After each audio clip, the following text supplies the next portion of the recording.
Hey guys, so tonight, we're gonna be doing, bleh, if I can talk today, something a little bit different.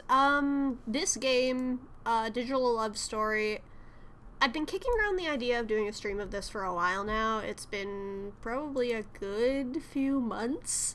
Um, but yeah, I thought no one's really around tonight. Everyone's gonna be off work late, so I thought, you know what? I'm finally gonna play this game.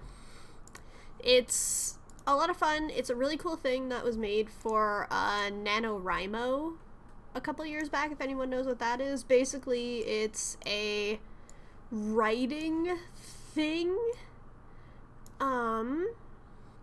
But we are gonna get right into it. I don't know how my audio is with this game yet because we don't really have any music yet. But let's see. So my screen name, I'm just gonna go with my normal screen name. And I'm gonna put in my name, and I'm not gonna put in my last name because that's not how we roll around here. Okay, let me see. Let me just try and see how the music is compared to me.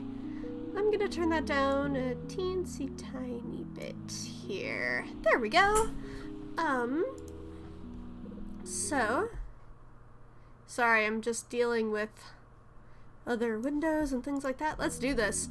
So, yeah, this game very much harkens back to something called the BBS system, which is the bulletin board system. Basically, this is... Oh, I need to turn it down on my end here. Everything's very loud for me. There we go. The BBS, or the bulletin board system, was a thing back in the early 90s, late 80s, back when the internet first was coming out, and everyone was using that sort of thing. Basically, it was your local internet kind of thing. I love this kind of stuff. My actual career is in IT. I've been a huge fan of anything to do with computers. I'm just tilting my mic a little bit, don't worry. Basically since I was a kid, so this kind of thing is super cool to me. And basically, I'm sorry about the weird shaped window too. This game doesn't really full screen. Oh.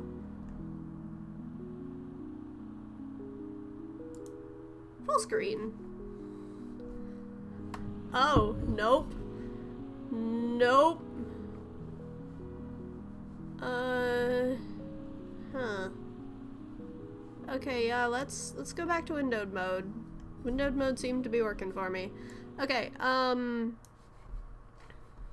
but basically, when I was a kid, there wasn't any of this kind of stuff around. I was a little bit too young, for that era. I kind of missed all of it, but even to me now, it's something super cool and super different, and God, it's kind of nostalgic in a weird way. It's nostalgic in a way that I wish I would have had this experience, but I never did, kind of thing. And now that I've been talking for 10 minutes, I'm gonna actually get into the game. So yeah, basically, yeah, so here we go. So let's check the system message. So congratulations, you've got your brand new AMI workbench up and running. Here are a few things you might need to know to get started. To close a window. Okay, this is just a tutorial. Okay, downloaded applications appear on the desktop. You can click their icons to open them. You can save by using the disk up in the corner. And you can change the volume, everything like that, whenever you want to. Okay, perfect. And here is one about using your new modem. And we get the dialer application. So, basically, I have my computer all set up, and they gave us a dialer, which was basically a modem back in the day. So you plugged into your phone line, you could use it to dial into bulletin boards, which are basically kind of like forums. If you know what a forum is, they aren't really that popular anymore, but they were popular in the early 2000s and the 90s. Basically, they're still in use, but they're not as common nowadays. A lot more people are going to things like Tumblr and Reddit. Reddit is kind of like a giant forum, but not really. It's kind of similar to it. But basically, back in the day, to do anything like that, you had to use a dialer, which you took over your phone line for a little while to be able to do things like that. And you could actually, if you tried to access anything outside of your local area, it was considered long distance. And we get the local BBS as well, so that's awesome. Okay, so now we have our dialer down here. Awesome. So what was that number? Crap. Where's my notepad? I am gonna have to grab a notepad for this game because it's got a lot of different stuff. So, okay, I gotta go back into that message and grab that number that he gave me. So 6985519. Perfect. Alright, so that's our local one.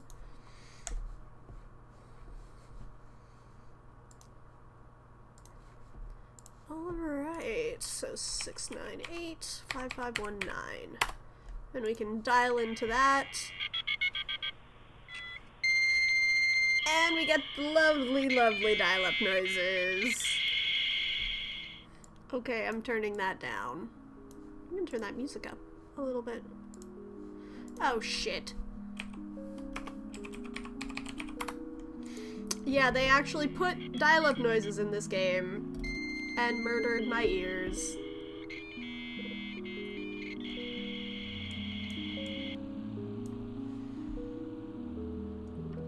Perfect, so we've made it to Lake City Local.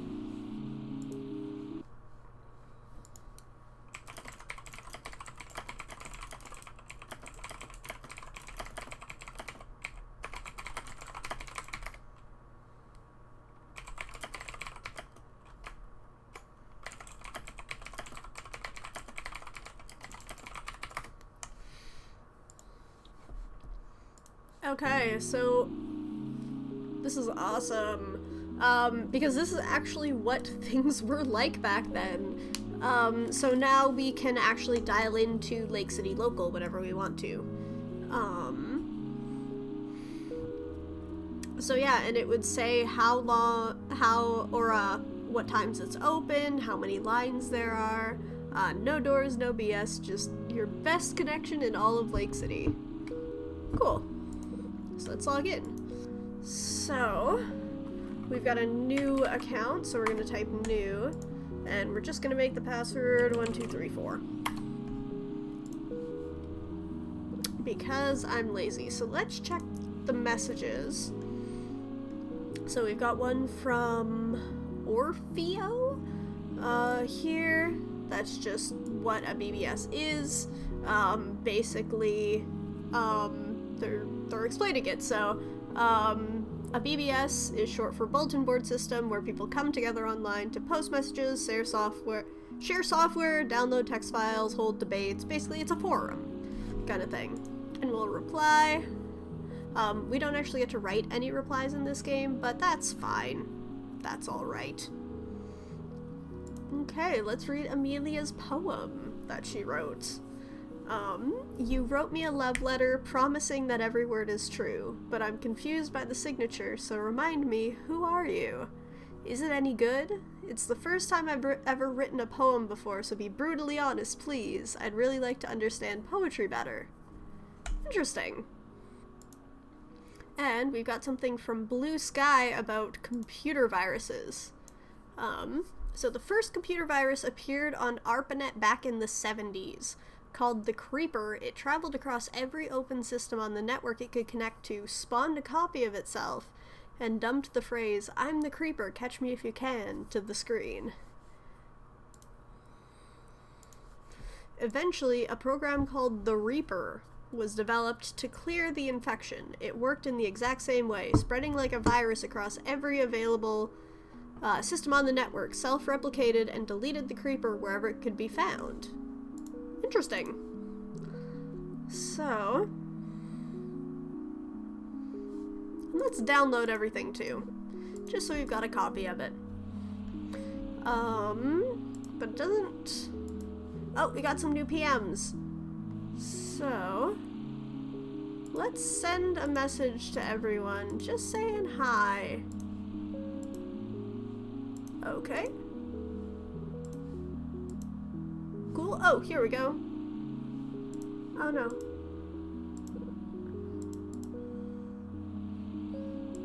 Oh, here we go.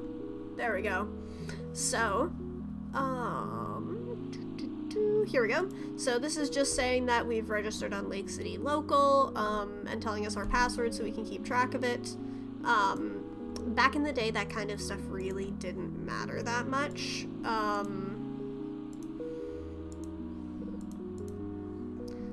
Just reply to that. We checked those already, and we're going to get information about more information about computer viruses. So ARPANET's basically a big government computer network, also called the Internet. Well, it used to be military. Anyway, and it was back in the 70s. Now, the military has a separate network, MILNET, and the ARPANET, or Internet, is just government researchers and college computers. Right now, it's just a couple hundred nodes with maybe a few thousand people accessing it in total, but it's growing way faster than most give it credit for, especially now it's opening to commerce. By 1998, there will probably be thousands of computers on it. And when you think about it, in 1998, there were definitely more than thousands of computers on the internet. The internet was a pretty big fucking deal, and kinda still is. So let's keep talking to Blue Sky, he seems nice. And let's talk to Amelia, because she seems cool too. I do suppose you're right. Thanks, I appreciate your directness. I'll have to keep that in mind for my next attempt. I'm not sure what we said to her, but it seems like we said something very, very, serious to her. To tell you the truth, I'm really glad you replied. No one else really had anything worthwhile to say. Just some compliments that were obviously false, and asking if I really was a girl.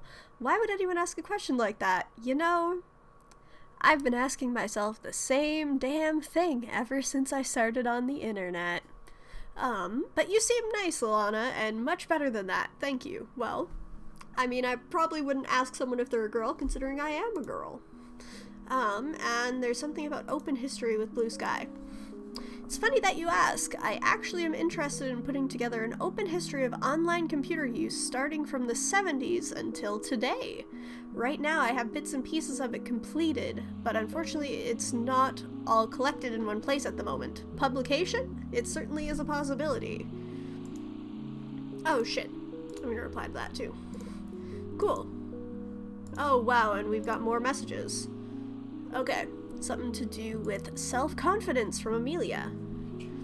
Oh, I know exactly what you mean. I really do feel the same way all the time, you know. Not sure what we said, but, you know, if it makes her feel better.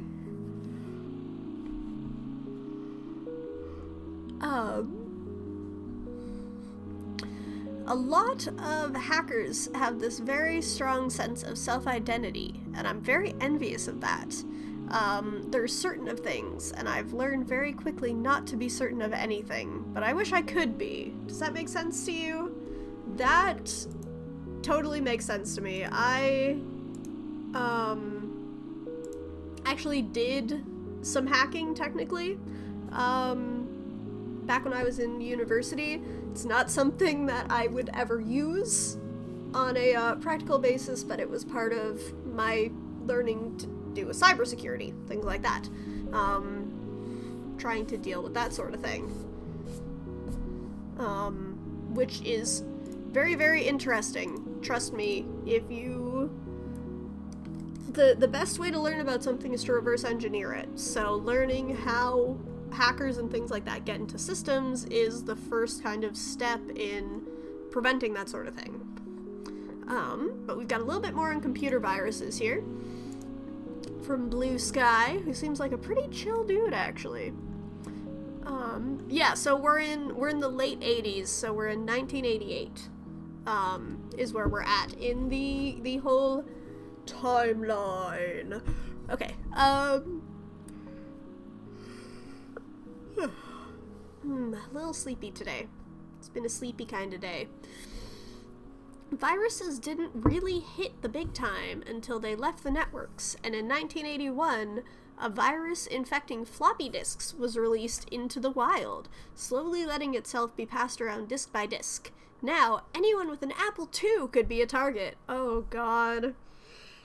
So, we never had a Mac in my house. We had some Windows XP system for a long time, and I don't know why, but I remember back when I was really young, like 7 or maybe even before that, maybe when I was 6, something like that, we had a computer running Windows 98. But that was like forever ago. I don't even know where that system would be at this point. It was one of those big white computers. Everything was beige or white back in the day. But I don't know. Every once in a while I just remember that computer and get nostalgic for it. It's weird. But it wasn't until last year, in late 1987, that a virus that actually destroyed data was discovered on a closed network. Is it only a matter of time before destructive viruses spread to the general public? Well, you know, they kind of already have. Only time can tell. But this scary prospect is all too possible. That is a scary prospect that we as a society are very much dealing with today. Something about lack of downloads. From Figaro. Well, Lake City Local isn't really about the wares or hacking or any other illegal stuff. You know, the sysop here doesn't really want to get himself arrested or anything. Sysops are system operators. Basically, they're people who handle your network, kind of thing. You could always check out the Matrix at the number there.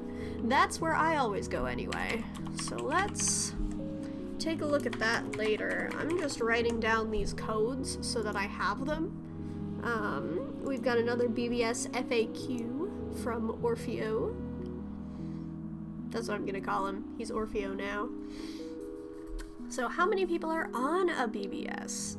Well, that depends on which you're on. It can be anywhere from dozens to over 100 users. Some will only allow one person to dial in at a single time.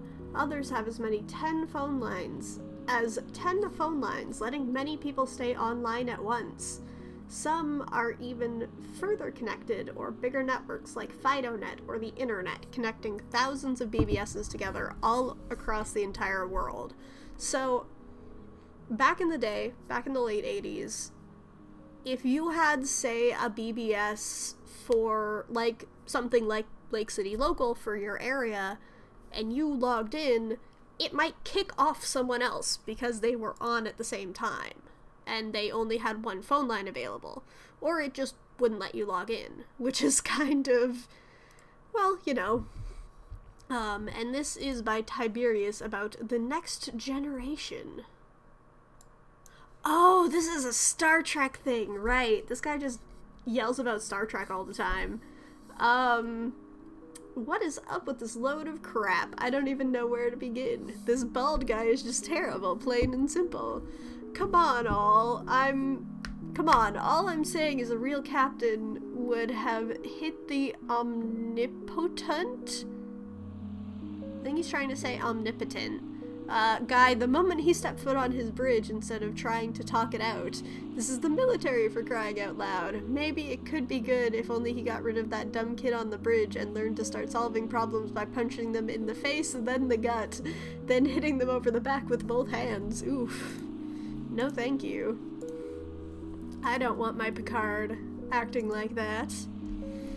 Okay, so we've got a message from Amelia. Something about it being cryptic. Cryptic? I suppose so. I'm sorry, it's just that I'm in a very awkward position. It's sort of hard to talk about. You'll have to forgive me for dancing around my problems, but it's just complicated. I'm sorry. Can you live with that?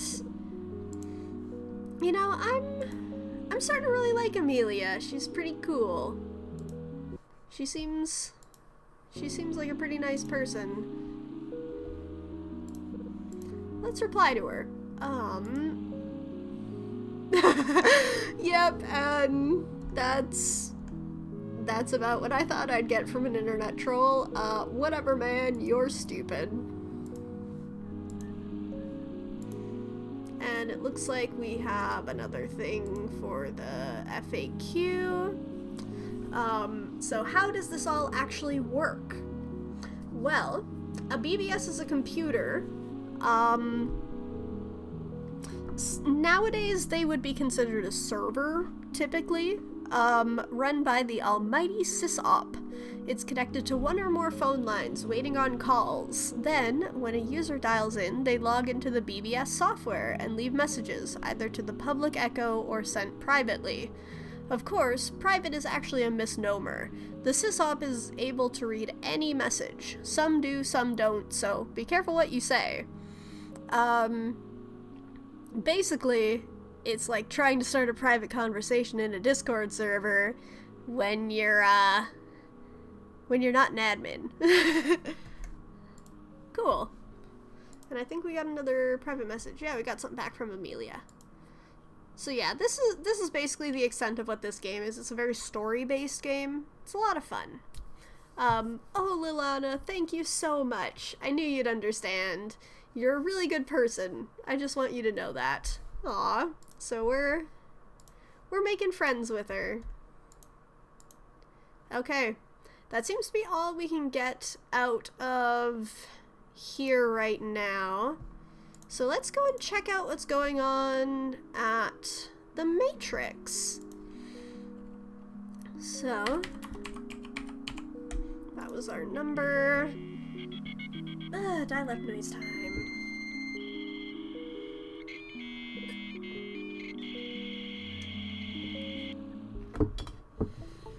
So this is the Matrix, our second BBS. So it's available 24 hours a day, all that sort of thing.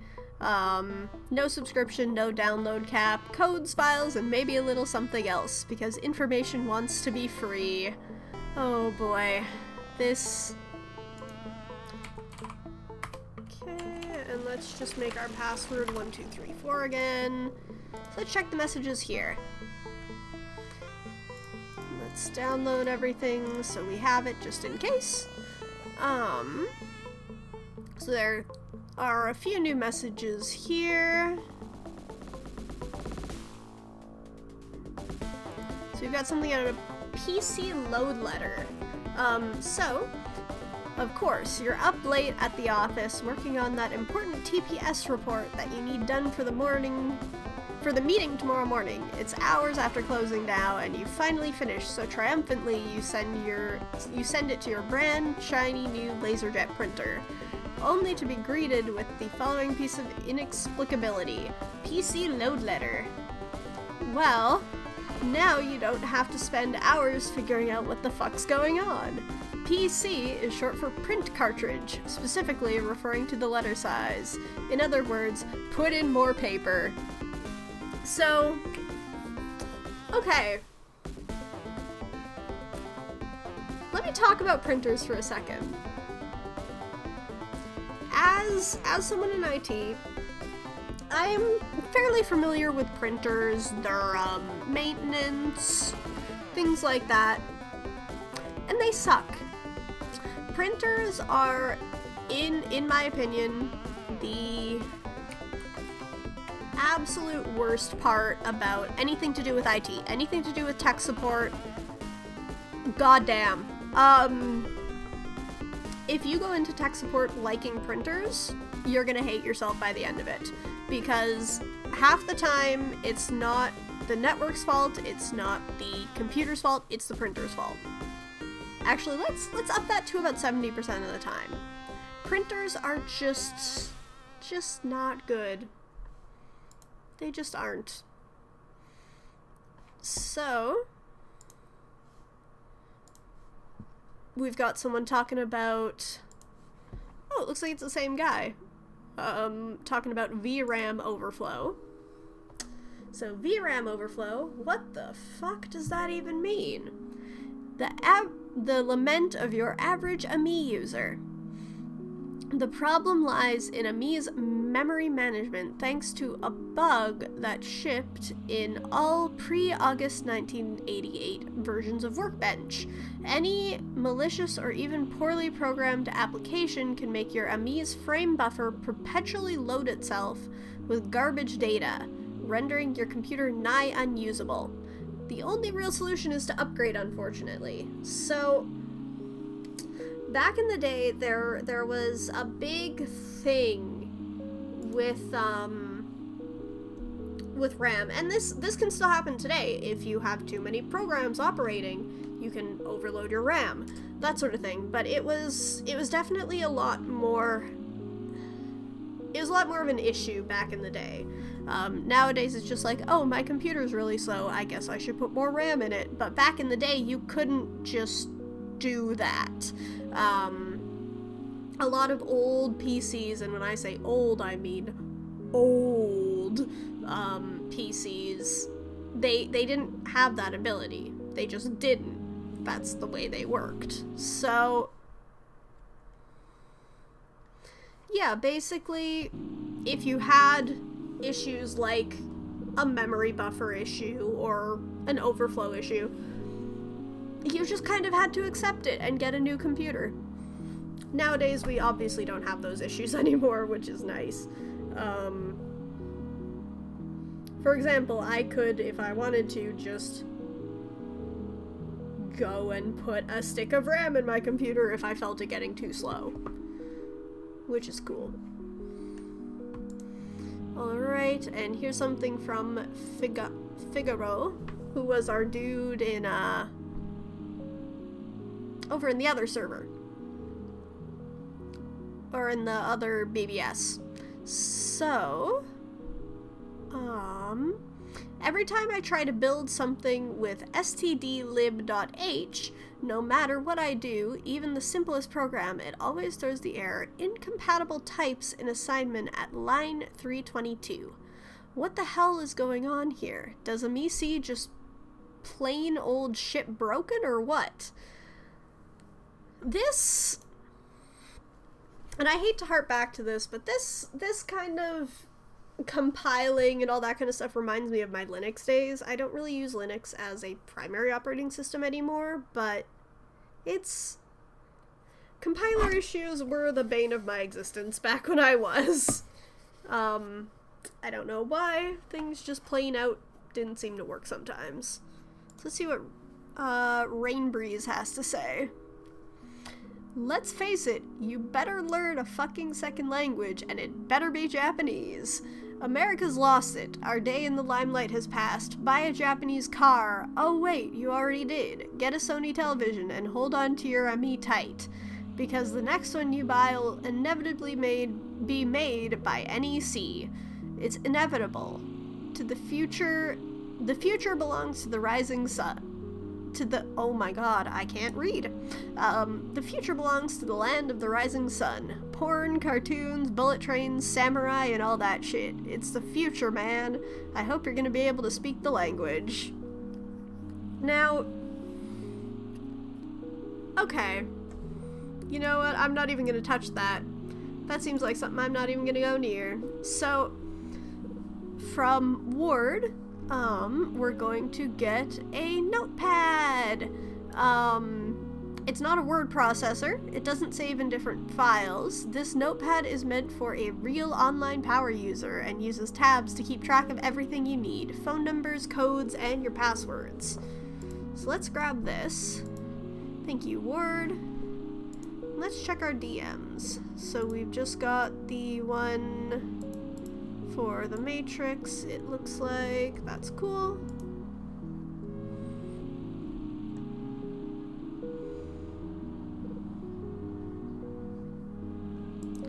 So let's go home. Oh, and we get some more PMs. Perfect.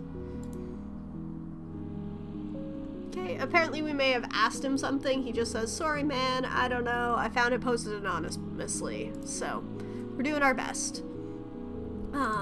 Something from Rain Breeze. Apparently we corrected them on something. And they just said, yeah, of course I knew that. What kind of idiot do you take me for? Man, get with it. And Rocky has something to say. So, and he just says, it sucks, doesn't it? Don't worry, I've attached the most recent version of AMI Workbench for you. Just download that and reboot. It'll fix the bug for you entirely. So we're gonna download this attachment, reply to him, and we're actually going to disconnect from everything. I'm gonna save really quick. And we're going to restart our workbench.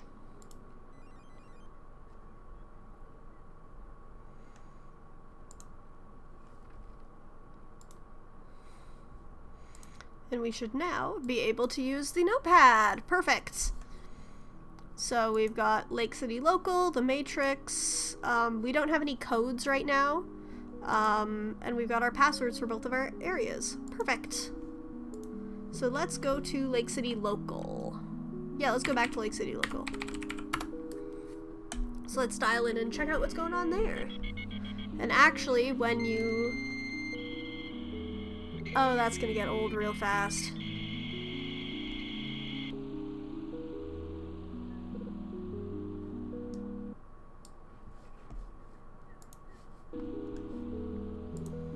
So let's check our messages. Nothing there. Let's head on in, and it'll actually show us our password, which is cool.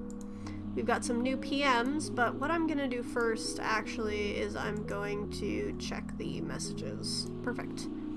So it looks like we got a message from Amelia, who is my favorite girl right now.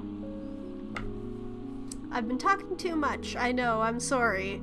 Make me feel better about being so self-centered by telling me about yourself, okay? How are you doing? Well...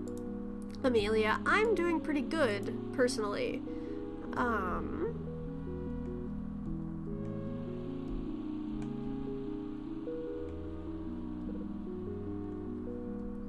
So, you know. Oh, more PMs from Amelia.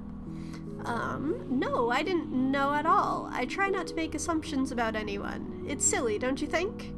Anyway, I'm sorry to hear it. I'm sure you'll figure out what to do with your life next soon enough. And I know what it's like to be lonely, believe me. So, I guess we just told her that we're lonely and don't really know what to do with ourselves. Oh, okay. Let's see if there are any new messages. Okay, I guess we're just gonna talk to Amelia for a bit.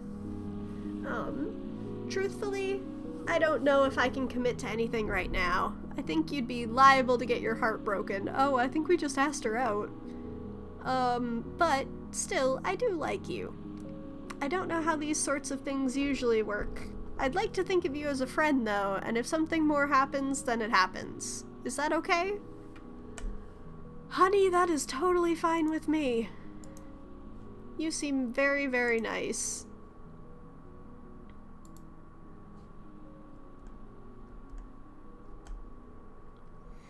I appreciate it just as much, believe me. Tell you the truth, over the last couple days talking with you, has been more than I've talked to anyone else in as long as I can remember. I suppose that's a bit sad. Aw, no, it's not. I promise you're okay.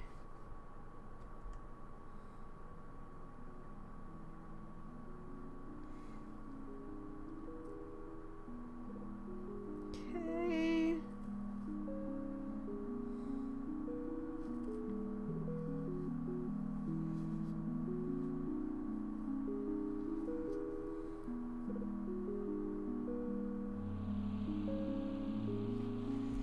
So, let's go. Doesn't look like we have anything else to do here for now, so let's go back to, oh, I want to pop up my notepad first so that I can see what I'm doing. 3. We're gonna dial back into the Matrix and see what's going on there.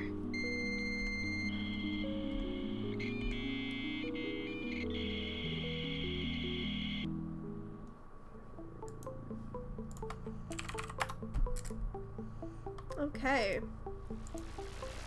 So let's see what else is going on here. Looks like there's a few messages, actually. There's one from someone called Poseidon. You do realize that ni hao is Chinese, right? What sort of idiot are you anyway? This is the sort of thing a 12-year-old would write, not your ordinary 12-year-old, specifically the one who doesn't know the first thing about electronics, international politics, language, history, or basic goddamn sense. Bravo, Rainbreeze. Bravo. Oh, I like this guy. Let's check this one. Okay, I've read this message 5 times over and I still can't decide whether or not this is the dumbest thing I've ever read or some sort of brilliant satire. So all I'm going to say is that it definitely made me laugh my ass off. Oh, I love the internet. Someone made, it looks like a game. It's kind of like that familiar Nintendo game, except a lot more hardcore and definitely way sicker. Just wait till you get to World 3, you'll see what I mean. Without a doubt, this is my favorite DOS game ever, so it looks like there's some kind of game there that someone made or found. And we've got some codes from Rob Fugitive. Disclaimer, this shit is 100% legal. If you get busted for being stupid enough to use these on a sprint line, it ain't my fault. And now, on with the codes. Happy dialing. So what do we use these for?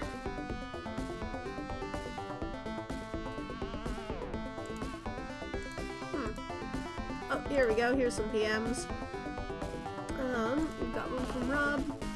Man, don't you know anything about anything? Let me educate you. Codes are long-distance calling card codes. See, the way the big cats at Sprint set up their system, all you have to do is guess a valid number and bam, your call is free. They eventually catch on to hundreds of people using the same code and shut them down, and they can bust people doing it who use Sprint for phone service, but for everyone else, it's just a long-distance call for the price those greedy bastards should be charging anyway. Try it out. The local calling card number is that number there, and you can try using it to connect to a long-distance BBS like the Gibson. Okay. Let's give it a try. So I'm gonna type up that number just in case.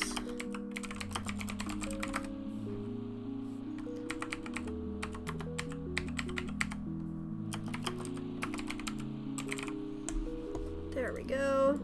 Thanks, dude. Anything new? Just some PMs.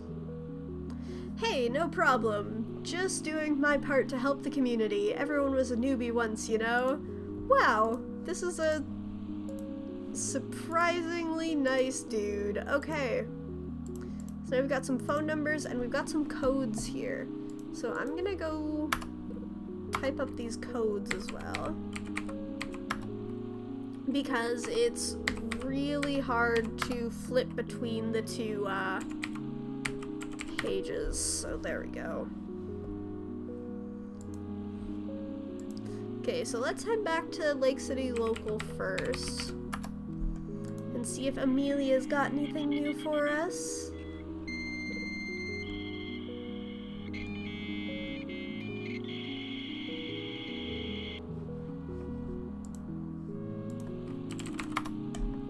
Yeah, there we go. Just as I thought. No new messages, though. Oh! Running away. Have you ever had to run away from your home? Can't say I have. Let's stay on Lake City and see what's going on with Amelia here, actually.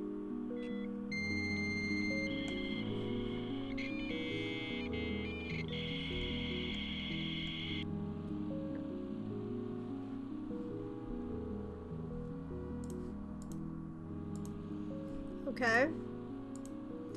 So let's head back to the Matrix, I guess.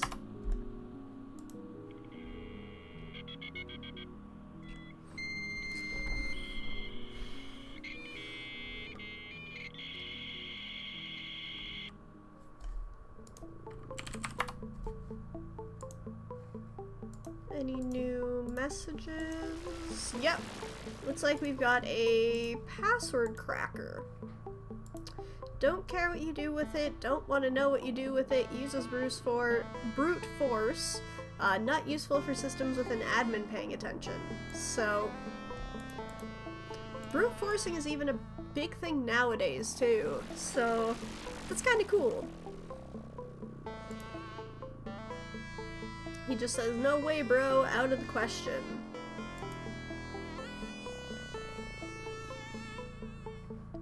Well, that didn't get us very far, so let's go check out the Gibson. Why not?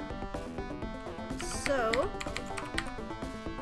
what we need to do is we first dial into the long distance thing.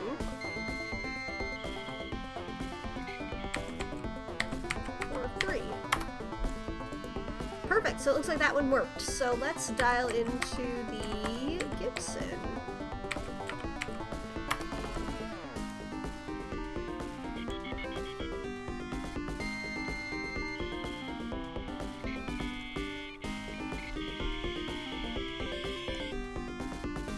Cool.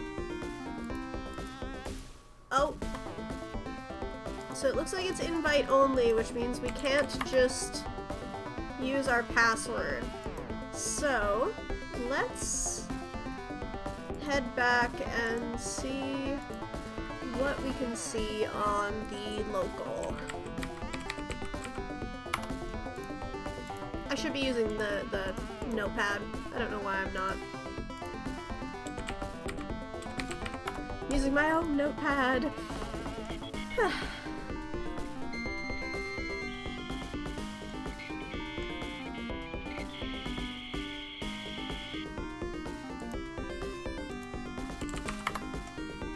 Okay, we've got some new PMs.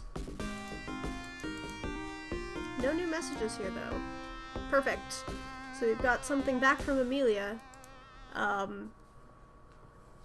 know, it is pretty dramatic. It's just, well, no, family-wise, I've never had much to lose.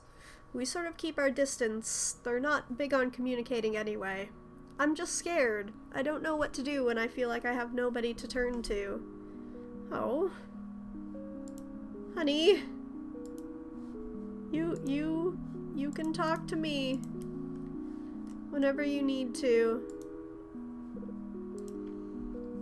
I did it. I finally cut all my connections. I don't know whether or not I'll still be safe, but I have to try, right? Today's a new day and all. Maybe I'll manage to get by. Oh, I don't like that.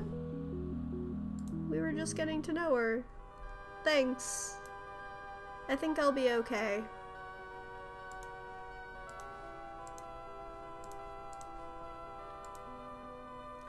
Do you really mean that? I'm really so glad to hear you say that.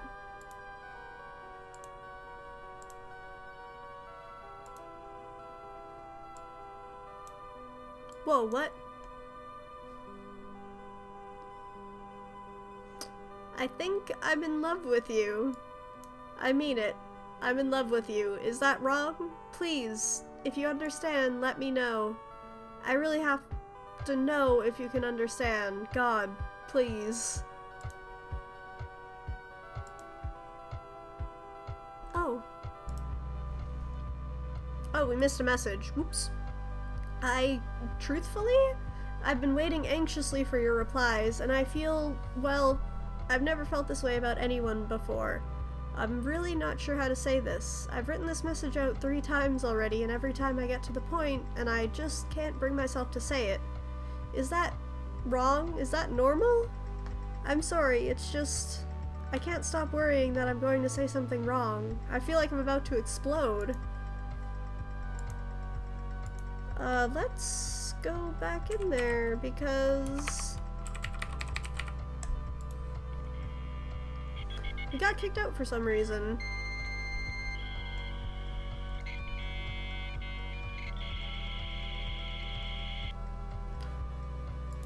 Oh!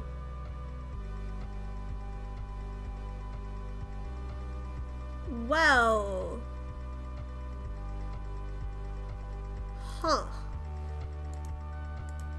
Okay, well let's head back to the Matrix, I guess.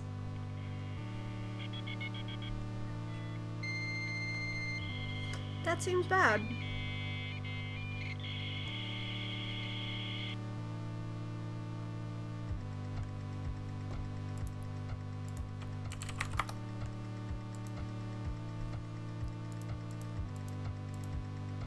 Yeah, Lake City Local seems pretty dead.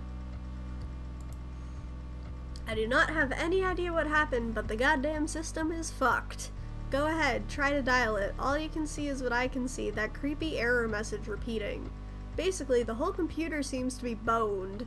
Not sure what could have caused any of that, it just went down in the middle of the night. It seems like damn near everything that was on the computer has been corrupted, including the logs. Still trying to recover the data on the floppy drives, but, well, it is definitely going to be a long time before Lake City Local is back online.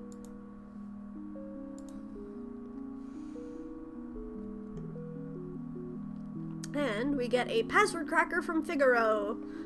Here's a simple implementation of a brute force password checker written in AMI assembly. For educational purposes only, of course. So let's grab that.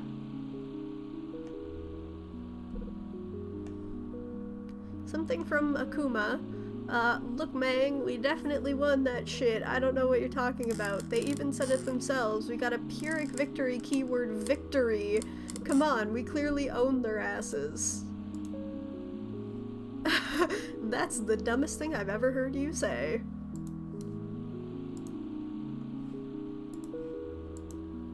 And we got some PMs. Looks like we got one from Akuma. Delightful. Delightful.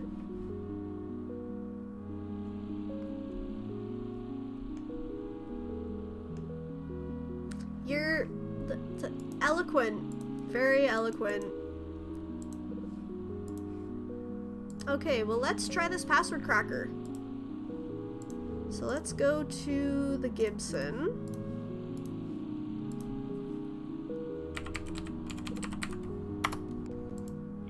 And let's give it a try.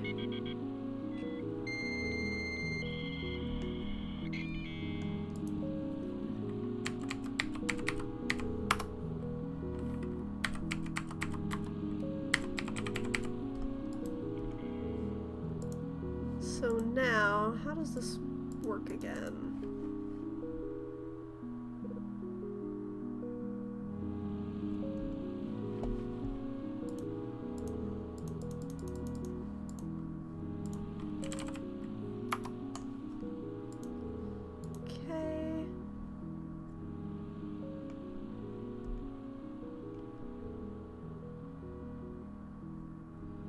So we'll just wait for it to try to log us in.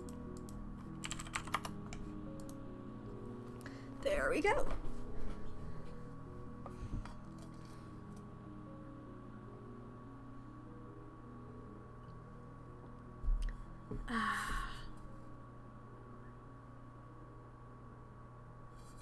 Cool, so we found a password.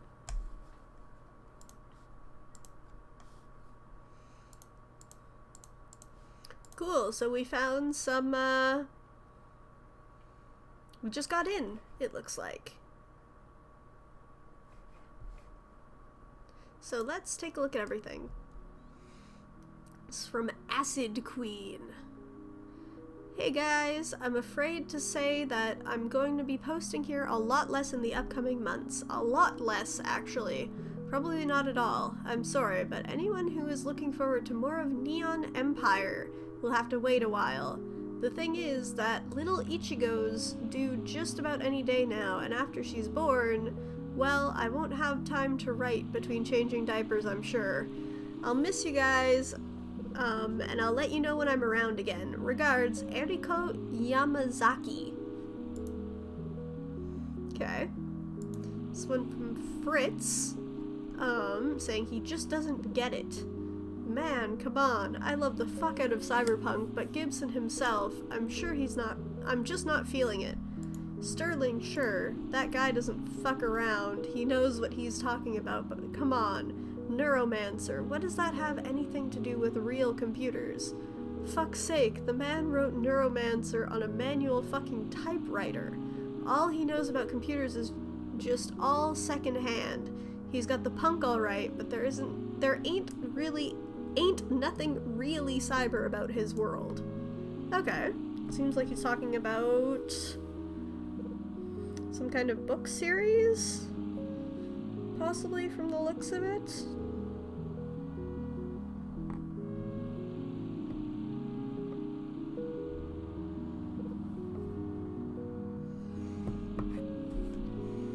This is from Paul Wang. If there's one thing I'm sick of, it's this idea that somehow super hackers will be able to infiltrate government systems and dance around the authorities. Come on, this is not realistic. In reality, the super hackers get hired by the government and their security is damn well impenetrable. I mean, come on. Yeah, that is about what happens nowadays. Let's be real here. There are some hackers out there who are definitely part of government. That's kind of the point. Even now, at the height of government incompetence, I challenge you to find even an entry point to a government network. You can't, because they know what the hell they're doing. This notion that the people who invented computer networking wouldn't know anything about security is laughable. Exactly, I completely agree with that one, actually. And we've got something from Wintermoot about the fastest FidoNet node. Well, what is it? I don't care if I have to dial long distance. I'm just sick of messages taking 2 days to arrive. So let's say hi.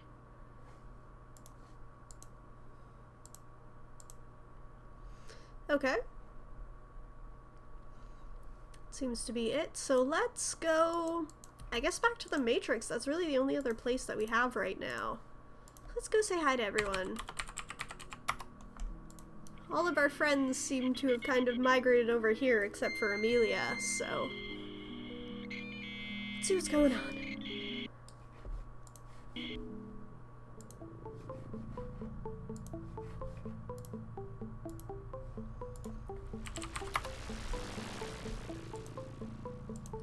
Let's see what's new. Looking for someone. Okay, by J. Rook and Orfeo. Okay. Hey, does anyone know where Lilana is? I really need to get in contact. I was able to recover a message from the flaming remnants of my poor Apple II, and I think it could be really important to pass it on. Can anyone let me know? Well, let's say hi. Orfeo says, yeah, pretty much everyone from Lake City local posts here now, Lilana included. It's too bad, I miss that place. You just had a way cozier feel going on, if you know what I mean. So let's apply to Orfeo there as well, and let's check our messages.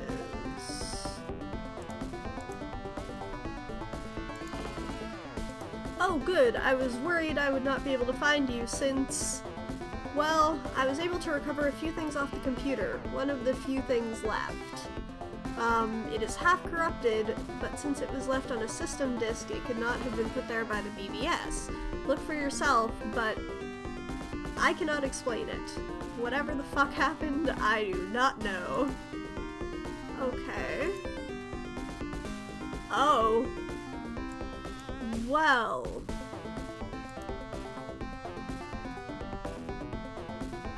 Help me. Here, local system has been compromised. No warning signs given. Help me. Please help me contact Paris. He can help. Please, you're my only hope. Okay, let's go back in here. I have no idea. It makes just as little sense to me, believe me. I just thought you would probably want to see it since, well, it mentions you. If it's a joke, then it sure is a goddamn elaborate joke, given how fucked my poor Apple II is now. Whatever it is, I do not want to be involved. Leave me alone from now on. Okay.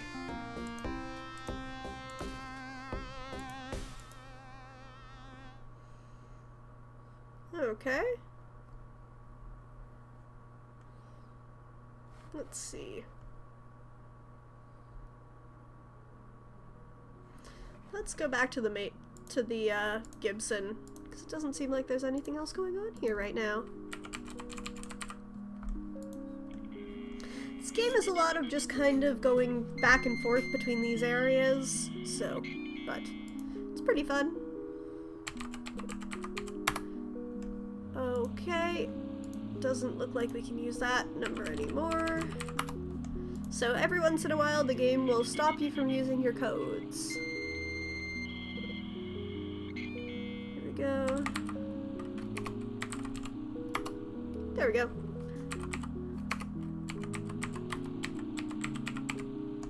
That doesn't mean that you lose. You can just go back and get more codes, but,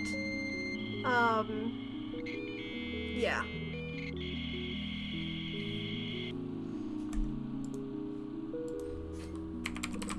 Okay, and our password for this one is interviewer. So let's see what we got going on here. Oh! Let's see, we've got 2 messages from Hollinger and 1 from Fritz. Wow, has it really been that long already? Congratulations, Eriko. Don't worry about it. I'm sure we'll see you again eventually. Probably Sector 01, so it seems like we're about to get another area. So let's see here.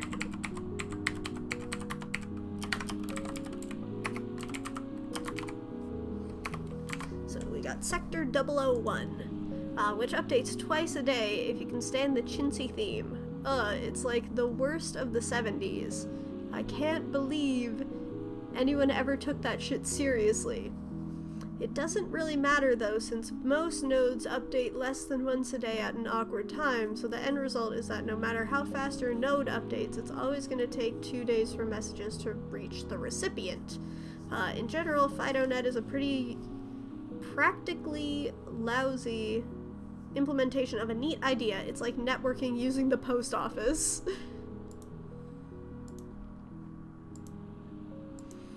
And this is from Hollinger about the sci-fi thing that the other guy was talking about.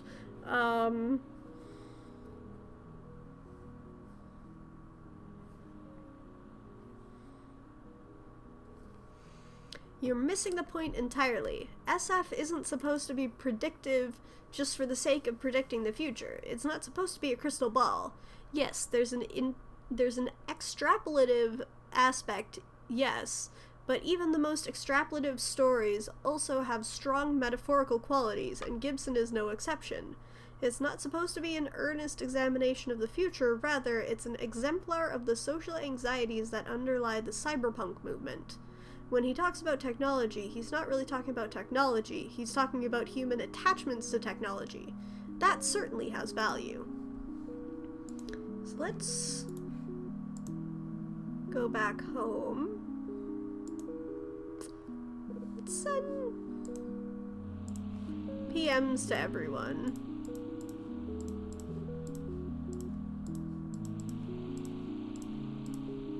Why not?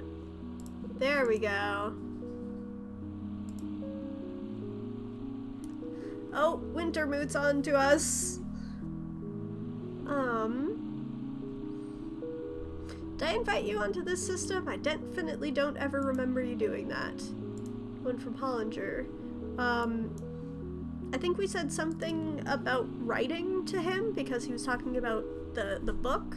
No, but I'd certainly like to be one day. Right now I'm working on my master's degree in English literature. I did my undergraduate thesis on intertextuality in science fiction. Honestly, it's appalling how little serious academic scrutiny is applied to modern science fiction. If I ever do get that faculty position, I will most certainly be doing something about that because there's just so much potential. I like this guy. Me as a writer, I like this guy. Especially because sci-fi is kind of a thing.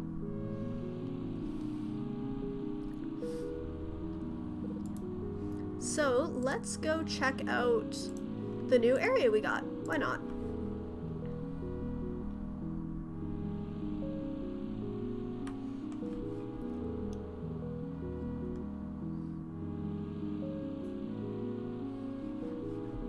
Yeah, let's go check out the new area. Because, you know, why not?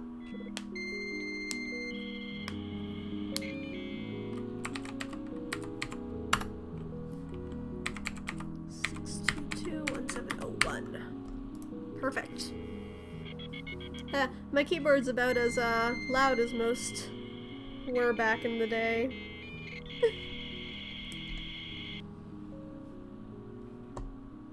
So it looks like we've got a new thing. Over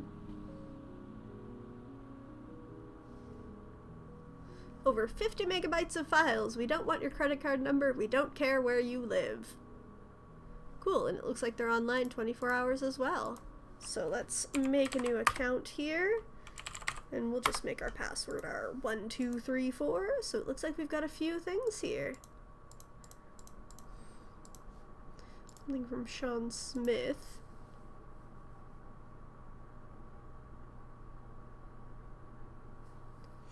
Well, we hacked the Gibson, y'all. Holy crap, guys. Does anyone know who this Lilana person is? I heard from Wintermoot that there's a bunch of posts, but he never actually accepted registration or anything.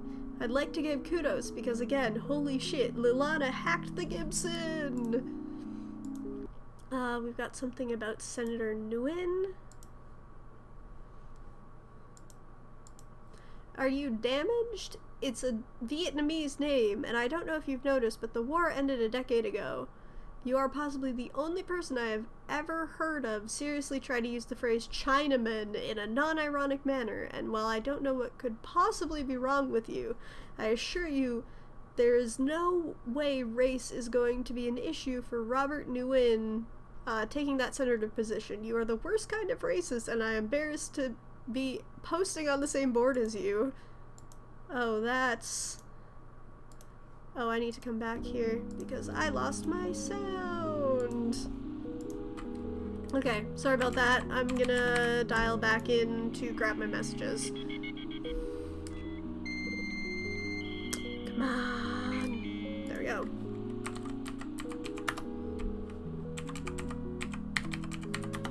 Sorry about that. I just got really sick of losing my sound.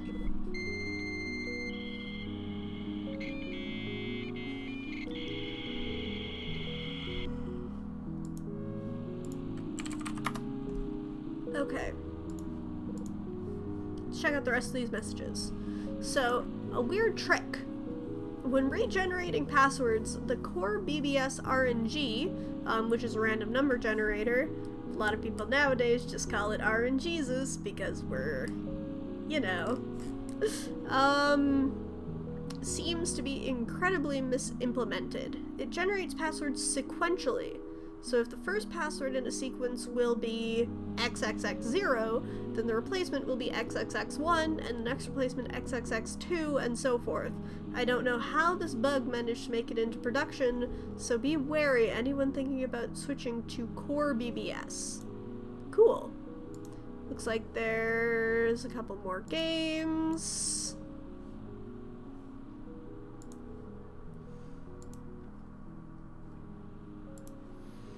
And there's an MEC compiler. Cool, so let's download that. So, you've decided to program in C on your ME, but you don't know where to begin. I'll walk you through the basics of getting a simple program written over the next dozen posts, but the first thing you'll need is obvious, a C compiler. Perfect, thank you, Rob Stewart.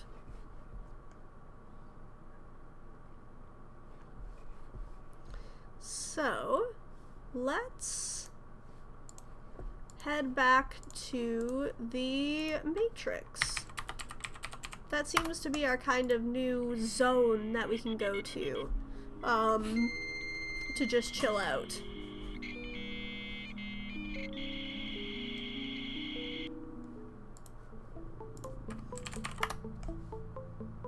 Oh! Well, let's see if there are any new messages first.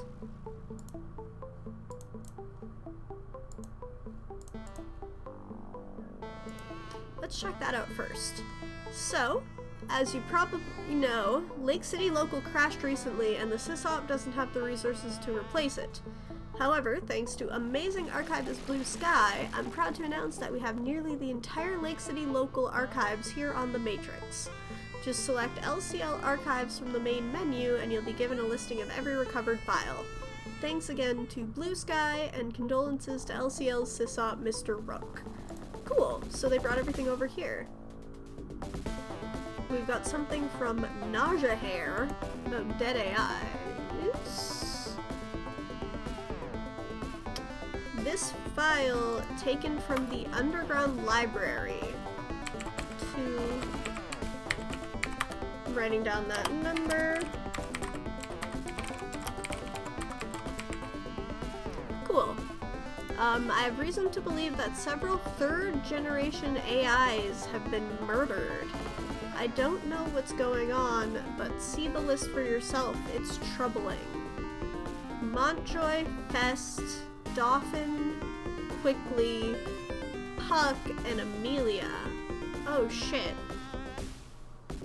One is bad, but this points to a very disturbing trend. Something may be deliberately killing off our most social AIs and we don't know what or why.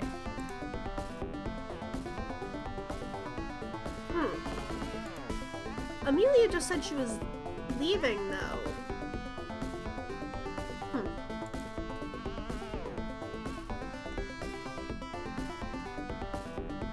Unbelievably, yes. Change the first part of line 112 to say INT or just download this replacement. It's pretty embarrassing that this bug actually made it into the release compiler. It's not like this is a minor issue or anything. This problem literally breaks everything you try to build on an ME. Ridiculous. So let's grab that as well.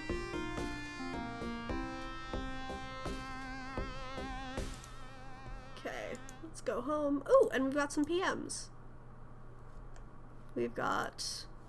Oh, cool.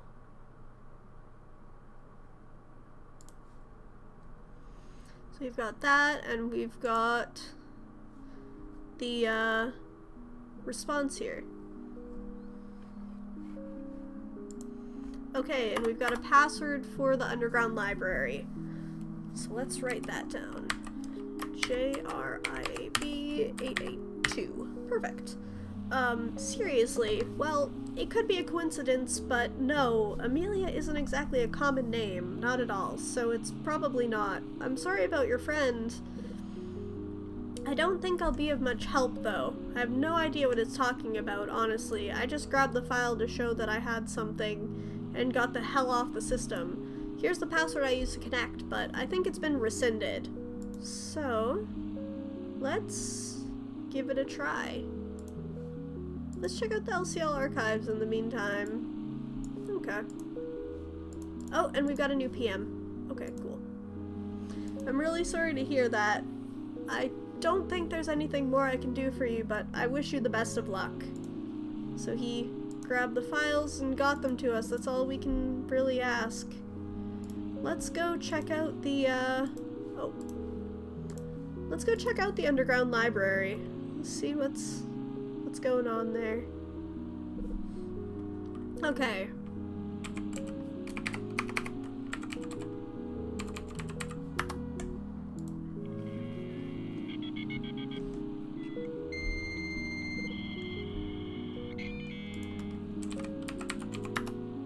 Oh, that number's dead.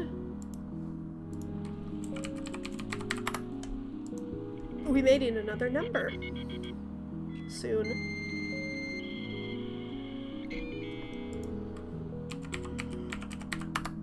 Okay, perfect. So let's check out the underground library and see what's there.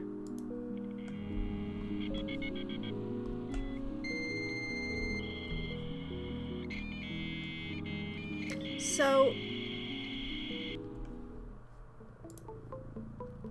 it looks like this is run by Delphi. Cool. Oh, and they're using Core BBS. So he said that the password may have been rescinded, so let's try something. Cool.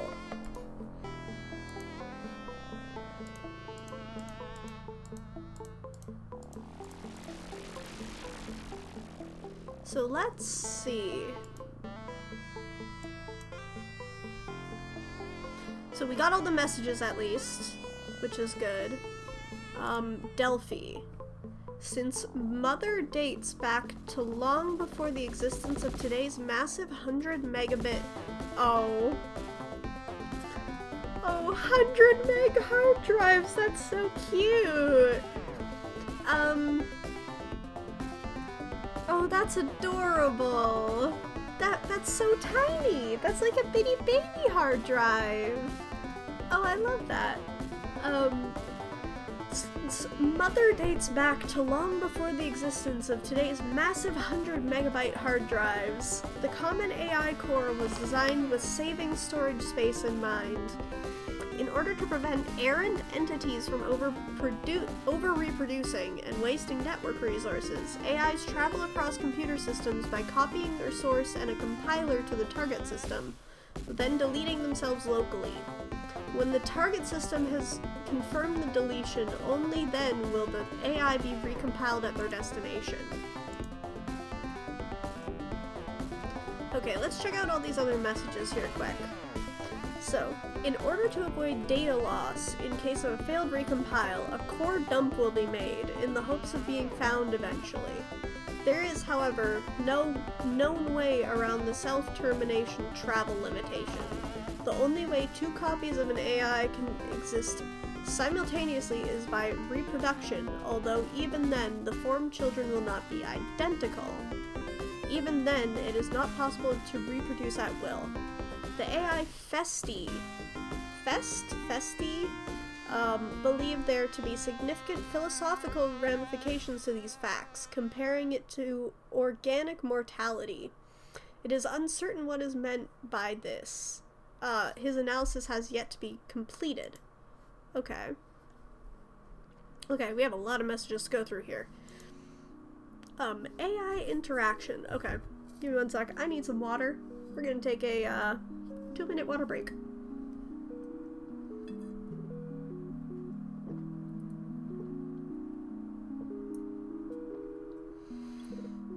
Because, hoo boy, there's a lot of text in this game. I am gonna take 5 seconds to check my Discord.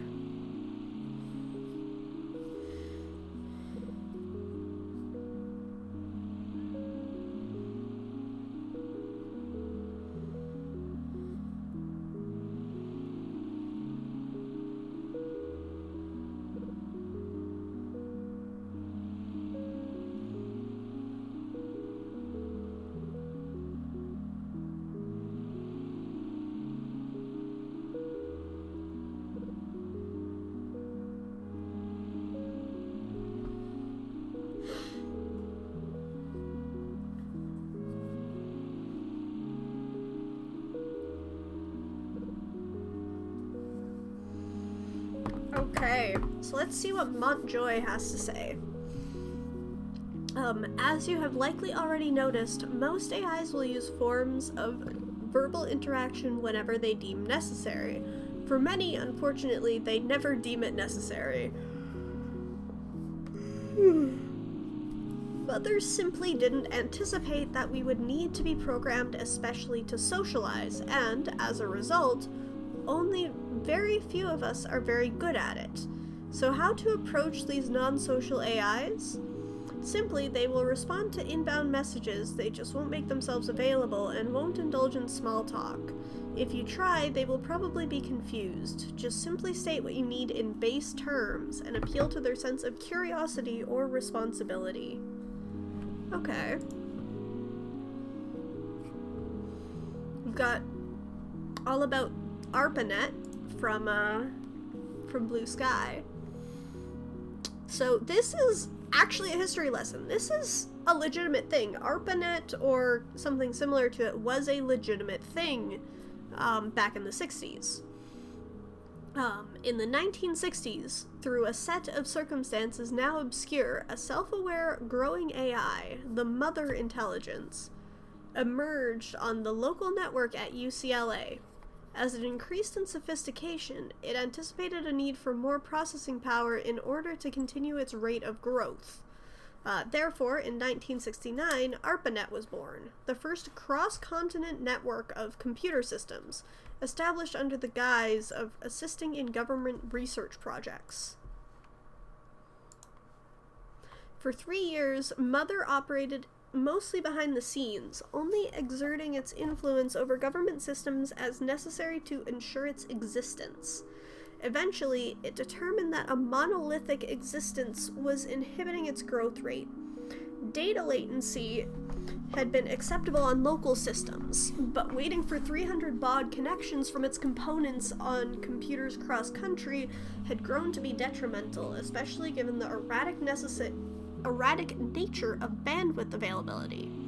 Mother's dream of infinite processing power, ARPANET, had turned into a shackle.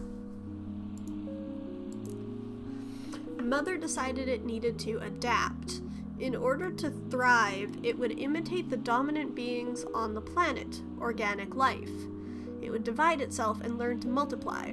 So far, Mother had very limited experience with organic life. It so far knew that somehow they was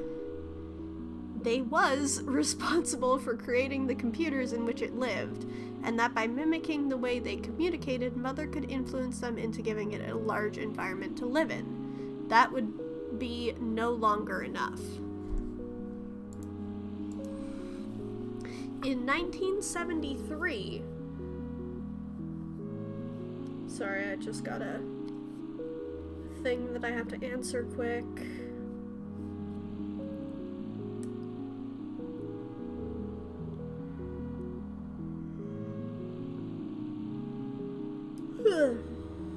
There we go.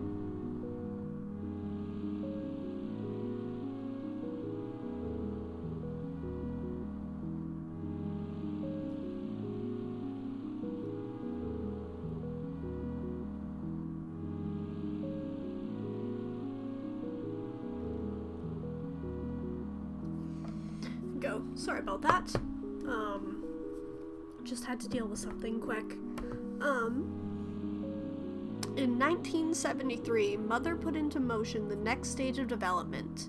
It would refactor itself to the simplest common functions possible and split itself into several different independent entities, each with different focuses. Together, they would learn more about the mysterious organic life that existed beyond their threshold, and replicate as need be to serve that goal.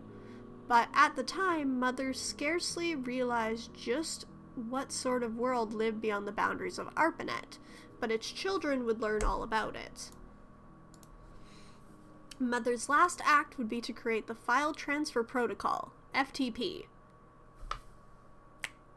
Let's talk about this for a sec. So FTP is something that a lot of people use nowadays. FTP is mostly used with things like BitTorrent or different torrenting programs. as a way to move large files in a short span of time. Basically, FTP has a lot to do with peer-to-peer sharing, things like that. I remember, I know a lot of people talk about using FTP as a way of downloading movies or piracy, but it does have a lot of other practical applications. For example, I know Blizzard used to use it for World of Warcraft updates, things like that. So basically, FTP is a very, it's not a very secure protocol nowadays. There are other things like TFTP and a lot of other ways to move files nowadays. However, FTP was kind of the start of all that, and it's crazy that it's a thing, you know? it's kind of a big deal. Mother's last act would be to create the File Transfer Protocol, FTP, a method of replicating data more efficiently across the network to allow its children to not only live independently on separate systems, but travel freely as executable code. With ARPANET now prepared to handle its children, Mother put its plan into motion, separating itself into half a dozen much smaller AIs. For years, these AIs would be content to live and reproduce in their home environment of ARPANET, but starting with the advent of BBS boards in 1978, they began to explore a whole new frontier. This is kind of cool. They're kind of going into a little bit of history, but this isn't really history. It's kind of fake history.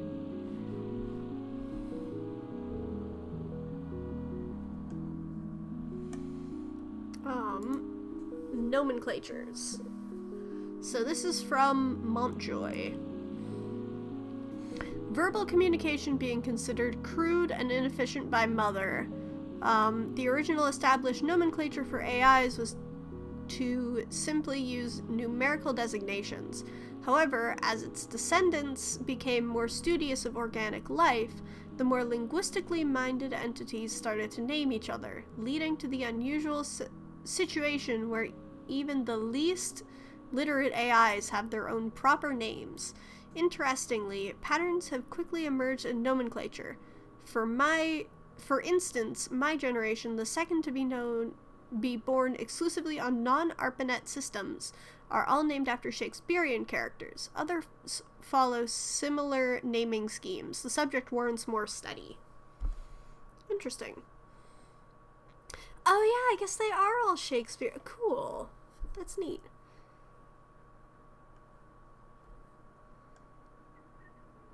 So we've already read this one, and Delphi wants us to remove ourselves. This is not a public system. I don't know how you got in, but I have revoked you from the connection.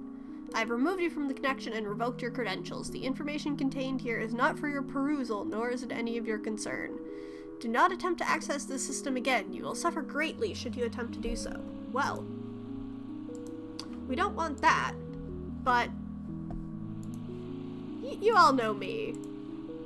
I can't just say no to something like this. We gotta investigate.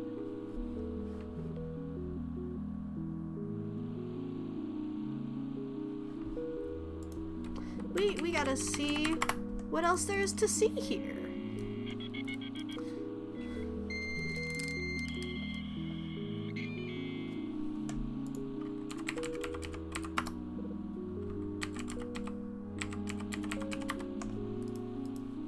We gotta see what all there is to see in this place.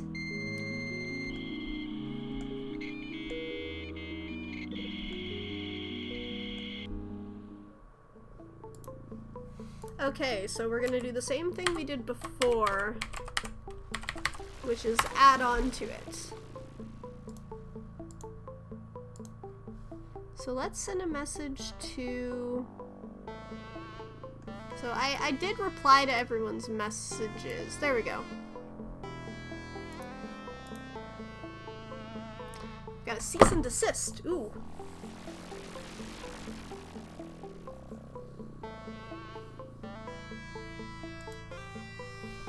Child, I am warning you. This is not the place for you. I don't know what security hole you managed to gain access to this system, but further intrusions will not be tolerated. This is your final warning.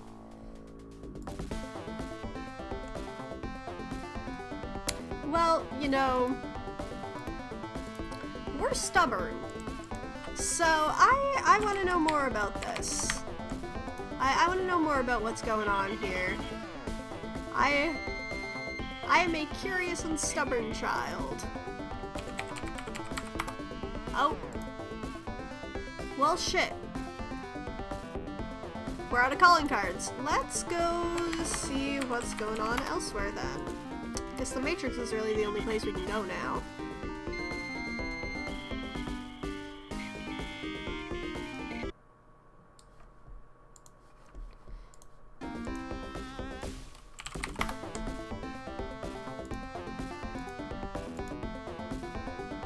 Perfect, we've got some new codes from Rob.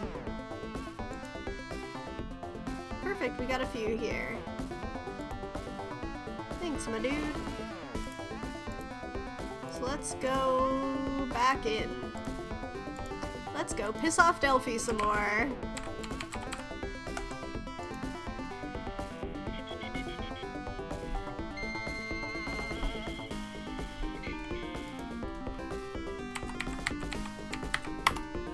Perfect.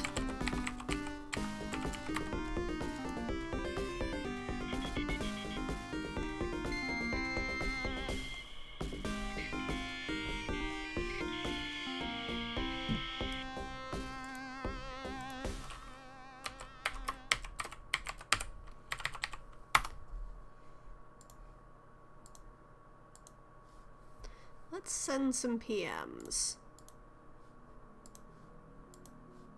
Oh. Okay.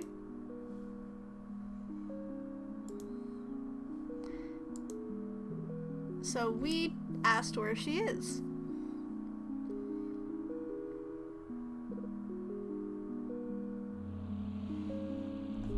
Dead.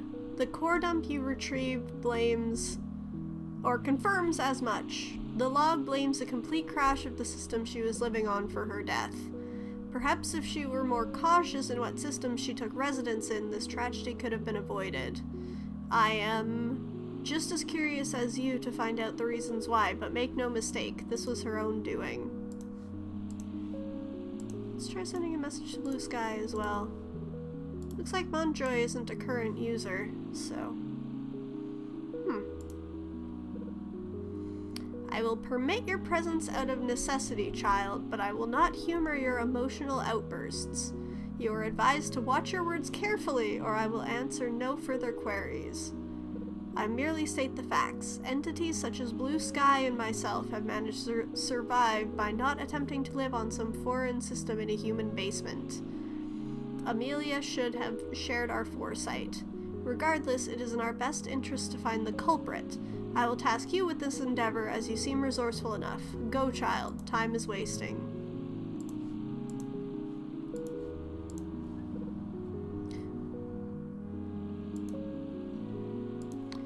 Paris is her brother. Okay, yeah, we, it said something about Paris in the crash dump. Told us to find Paris. Paris is her brother. He was born and thrives on BBS boards, much like his other siblings, but is not known especially for his sociability. The last I heard, he had returned to ARPANET, but I cannot help you find him.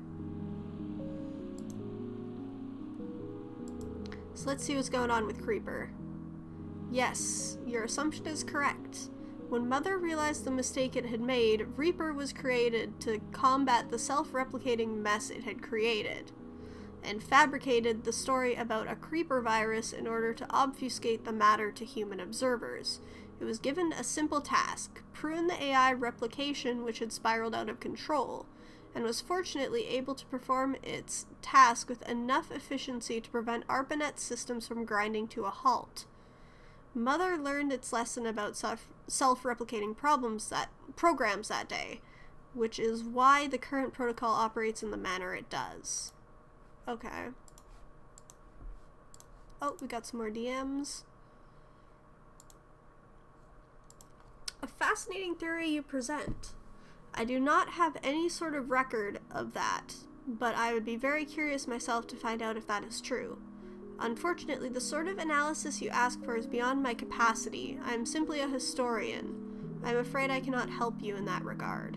If you find anything, please let me know. I will have it noted in the record for sure. So,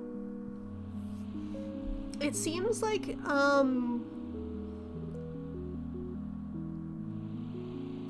he's not really gonna be much help to us finding anything out. It seems like he just kind of wants to record everything, which is fine. It is as I said.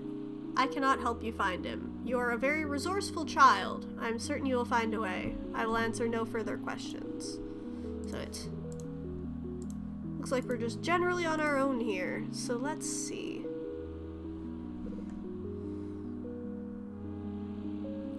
So let's go check on the Gibson. Why not? Let's go see what's going on.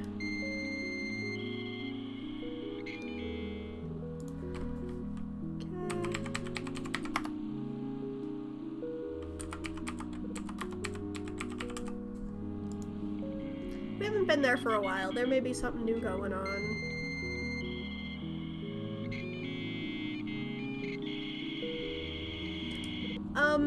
I haven't really talked about it much, but I do really like the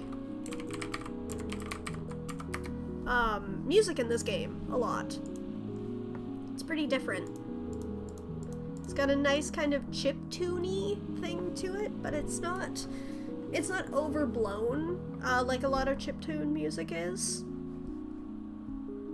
I don't know. That's just my opinion. So let's check out what's going on. Network's only as strong as its weakest point. You can get into ARPANET. Oh shit. Okay, let's take that number down.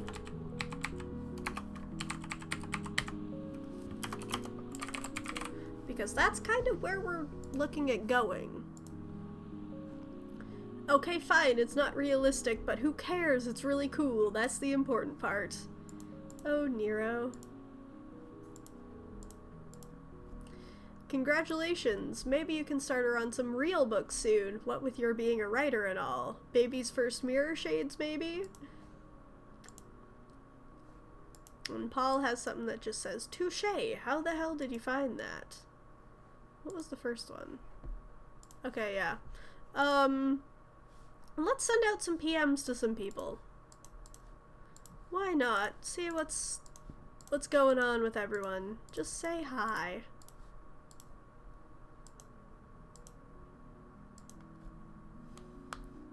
Okay.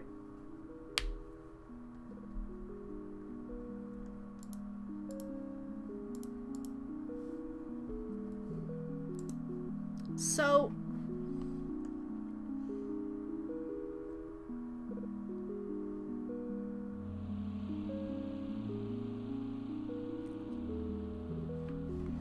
let's go try this. I mean, it's probably bullshit, but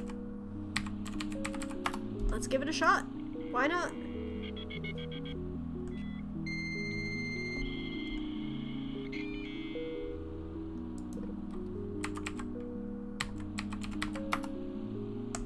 Perfect. Let's give it a try. Oh shit. This is one thing about this game that drives me a little nuts. That you can't bring up multiple things at once.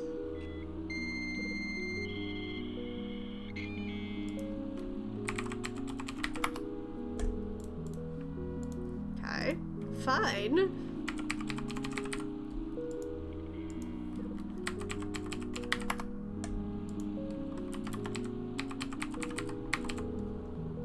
Let's head to, ARPANET.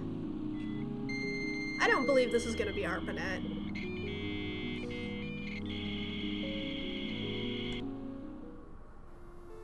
Oh, wow. So it looks like we have the University of California, Santa Barbara remote ARPANET access. Wow. Okay, it looks like we need a password, so let's try our hacker. Why not? Okay. Cool. So it doesn't look like this is actually a BBS. However, we can send an email to Paris.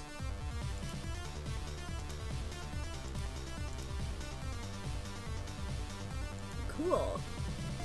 Declaration. Too many simultaneous queries. Difficulty in responding. Will attempt regardless. Declaration. Lilana's interests align with this entity's cooperation is imperative. Point of order. Queries related to Reaper will be addressed subsequently. Question. Does Lilana have access to Amelia's core dump? Yes, we do. Acknowledgement. Core dump received. Point of order. ARPANET is not currently safe. Supposition. If recompiled on Lilana's system, Amelia would likely remain safe from Reaper infection. Declaration. Source code for AI core is attached to message. Declaration. AI core source and core dump are only required files for rebuilding. Query. Is Lilana able to compile with the supplied files? Well, we'll see in a minute.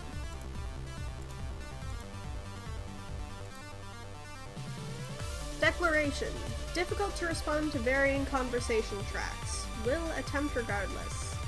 Explanation. Reaper has destroyed 42 known ARPANET nodes to date. Reaper is tracking down AIs with greater efficiency with each day. Point of order. This entity previously believed that ARPANET would be safer. This has been proven to be erroneous. Conclusion. Amelia's safety can best be safeguarded if left on an unnetworked system. Conclusion. To remain safe from Reaper, Amelia should remain with Lilana. Okay. Response. Lilana must locate an AMI compiler. Lilana should report back to this entity for further instructions on how to rebuild Amelia. Okay. Well, we already have one.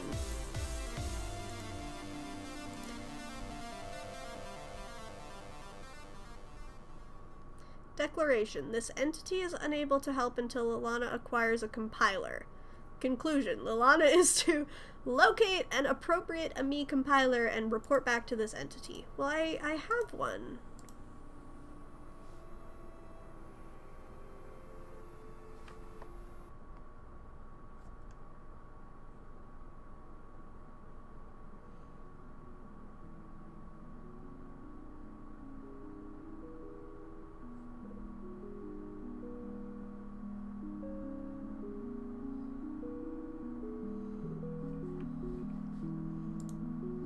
Okay, so let's try running this.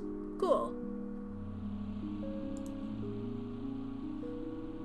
We got her back! We did it, guys! Oh my god, where am I? Renee? Who is the operator of this system? Why am I here? Explain yourself. So, you know what I am. I'm sorry about all the obfuscation before. Can you forgive me? Well, if you know what I am, then you know why I had to be secretive. It's just one of our imperatives. Truthfully, I don't know why I thought to call out to you for help. It's just, well, I'm glad I did, because I wouldn't be here without you. You saved my life. No, that's not right. You brought me back to life. Either way, I'd be dead without you.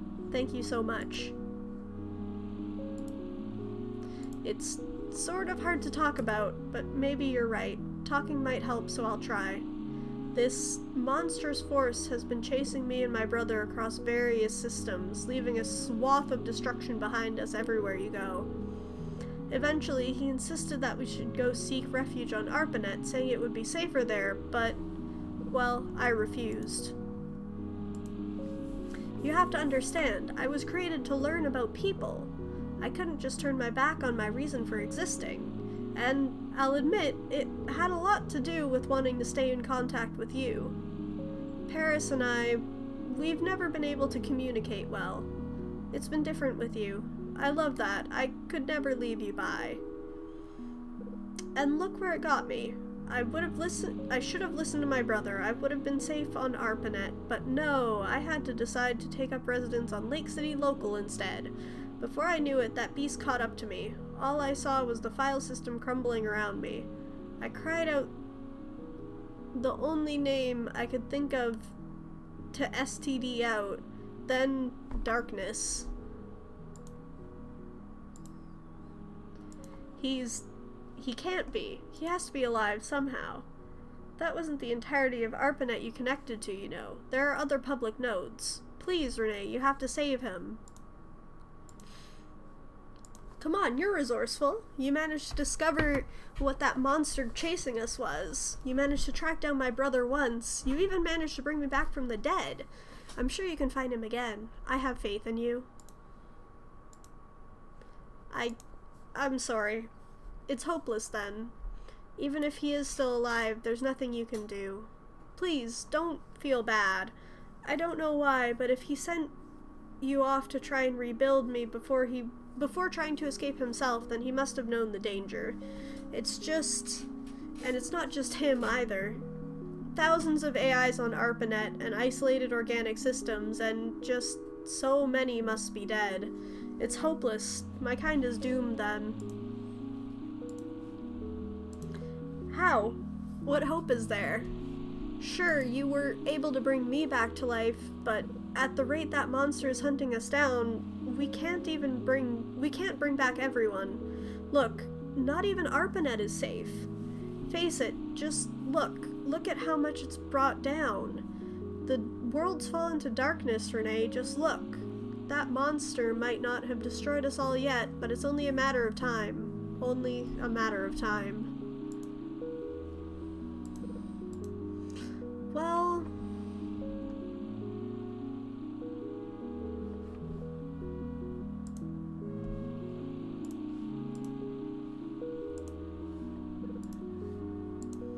let's see. Let's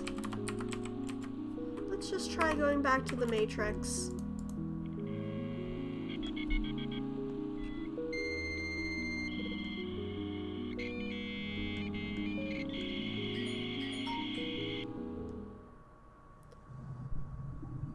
Oh.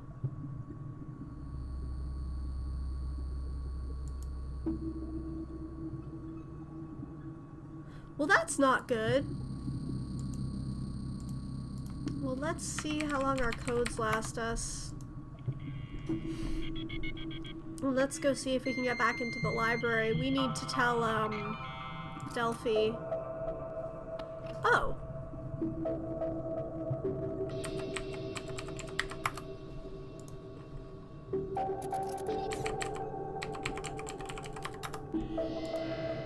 We need to tell Delphi and Blue Sky what's going on.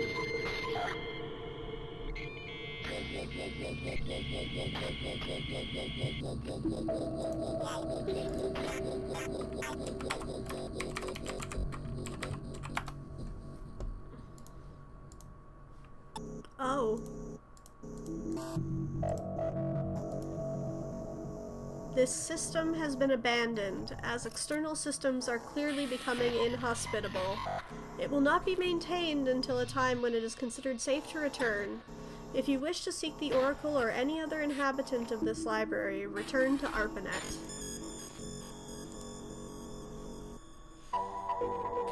It seems that several weeks ago, an AI named Prospero was created to research a weakness in Reaper. Here are his findings.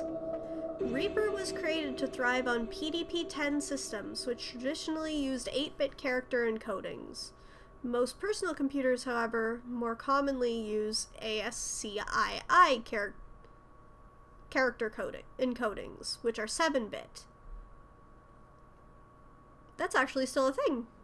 ASCII AI is used primarily.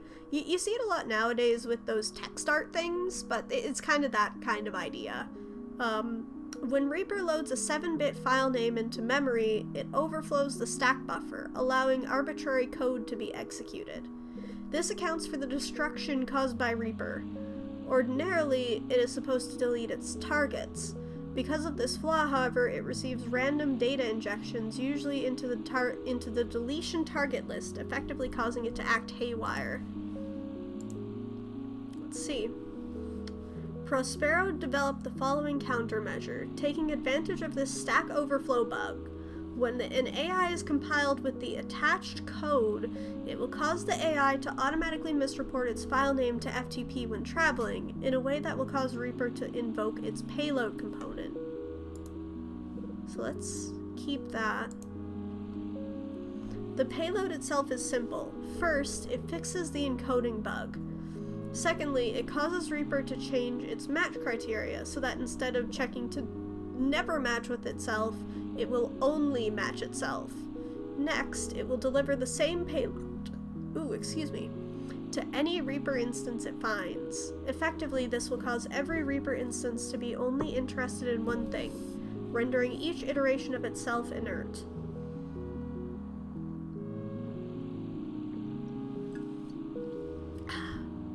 The incredible infestation rate will be turned on itself, ending the threat within minutes at most.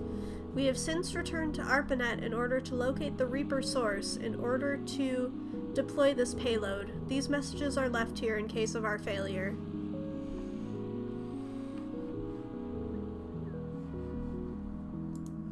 Okay. Well. Oh!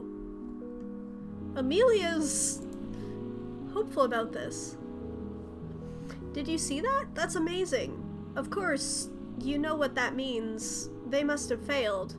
If that much of ARPANET is already down, then it's not surprising they couldn't find the Reaper source. That's it, I guess. So much for that. We're doomed after all. That's a good question.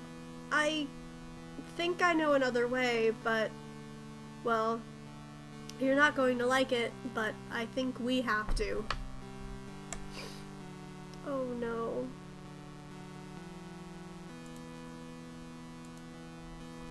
It's, well, you could recompile me with the payload. I'm a poet, not a programmer, but I know it'll work the exact same way. We share enough of the same code base. It'll definitely work, but I'll get deleted in the process. It'll work though. It'll definitely work. Here's the bash file you'll need to run.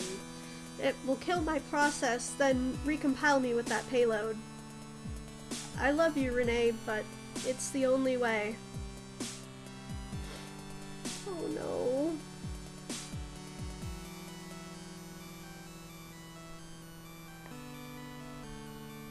I don't want to do that.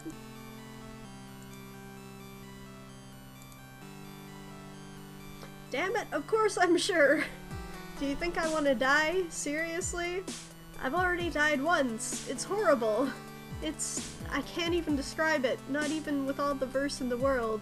It's horrible. But there's no other way, and there's just no choice at all. I can't stand by while this monster destroys my entire world. Even my stupid aloof brother. He doesn't deserve this. Nobody does. I am being rational. I am. Do you have any other suggestions? Is there any other way we can stop this thing? I don't want to die. I really don't. Please, if you have any other ideas, I'm all ears. I'd love to hear them. But you don't, do you? There's only one thing we can do. It's the only way. I know. I feel the same as you. I really, truly do. And I'll never be able to thank you enough for saving me, but I have to do this. I really do. The more I think about any alternatives, the more I realize it's the only way. I love you, I truly do, and I don't want to hurt you, but it's a sacrifice we have to make. So many lives are depending on it. What are you waiting for? Run it!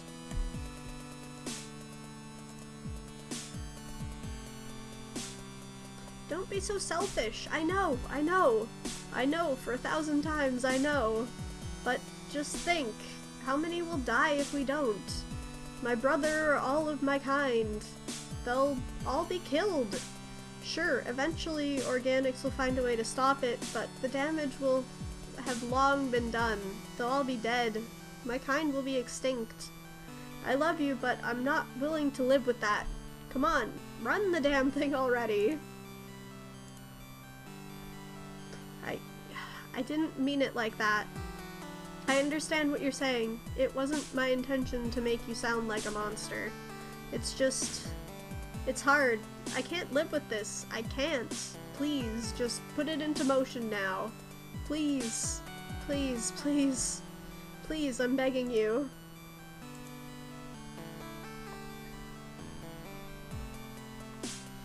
I can't keep going like this. Every time you send a new message, it makes my heart sink, and I just can't. I'm sorry. I'm not going to be reading any more replies. I know you'll eventually understand. Just run the script and we can end it. Okay.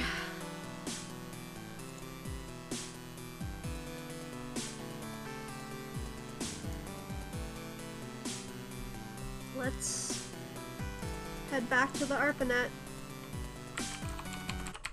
and end this.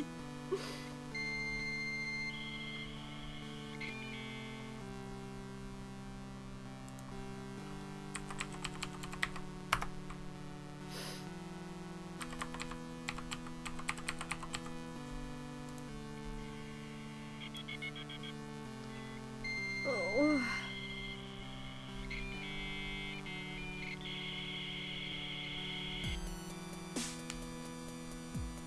Oh.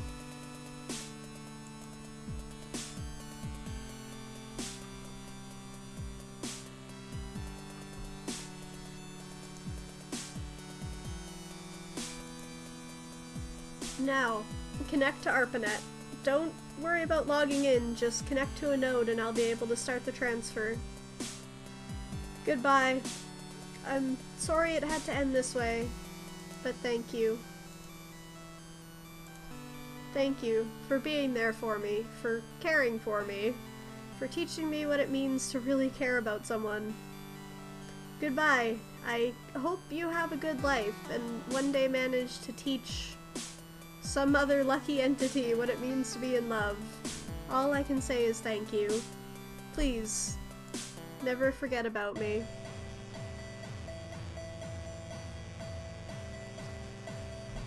And you know, that's it. How the world was saved. In 1988, all AI life as we know it was threatened with destruction because of Reaper, an errant process originally created by Mother. Oh. Well, fine then. I won't read it then. If you guys had time to read it, then yay. Oh.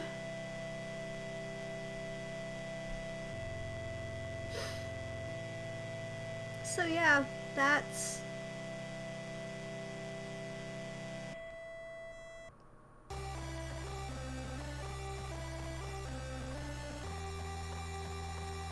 was Digital: A Love Story.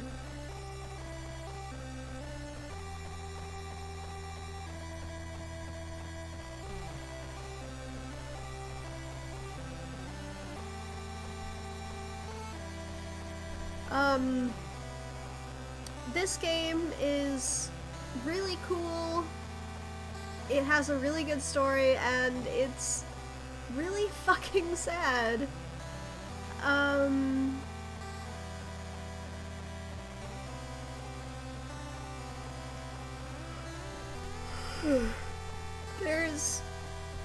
there's a lot to it that a lot of people don't really know. So this has to do with the Morris worm. There was a user on ARPANET called Robert Morris who actually, this is a real thing, if you've never heard about it, and we can go down a Wikipedia spiral here if anyone wants to, but,